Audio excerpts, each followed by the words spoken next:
Narcissist. എൻ്റെ ചുറ്റുമുള്ളവർ എൻ്റെ കൺട്രോളിലായിരിക്കണം ഇരിക്കേണ്ടത്. എന്നോട് എതിർത്ത് സംസാരിക്കാതെ ഞാൻ പറയുന്നതെന്തും അനുസരിക്കുന്നവരായിരിക്കണം. എന്നെ ആരും ക്രിട്ടിസൈസ് ചെയ്യാൻ പാടില്ല.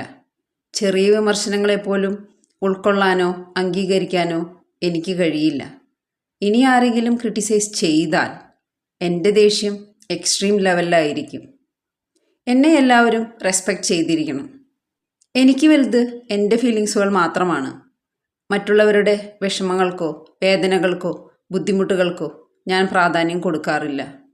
എന്നെക്കുറിച്ച് മറ്റുള്ളവർ മോശമായി ചിന്തിക്കാൻ പോലും പാടില്ല. എനിക്ക് വലുത് എൻ്റെ ലക്ഷ്യം മാത്രമാണ്. അതിനുവേണ്ടി ഞാൻ എന്തും ചെയ്യും. I am the greatest person. ഞാൻ എപ്പോഴും അങ്ങനെ മാത്രമേ ചിന്തിക്കൂ. ഇതാണ് നാർസിസിസ്റ്റ് അൺറിട്ടൺ റൂൾസ്. നിങ്ങളൊന്ന് സ്വയം ചിന്തിച്ച് നോക്കുക. നിങ്ങൾക്കുള്ളിലും ഒരു നാർസിസിസ്റ്റ് ഒളിഞ്ഞിരിപ്പുണ്ടോ എന്ന്. നാർസിസിസ്റ്റ് പേഴ്സൺസുമായി ഇടപഴകുമ്പോൾ സെറ്റ് ബൗണ്ടറീസ്, അതിരുകൾ സ്ഥാപിക്കാൻ മറക്കരുത്. ഇല്ലെങ്കിൽ നിങ്ങൾ ഒരുപാട് അനുഭവിക്കേണ്ടി വരും.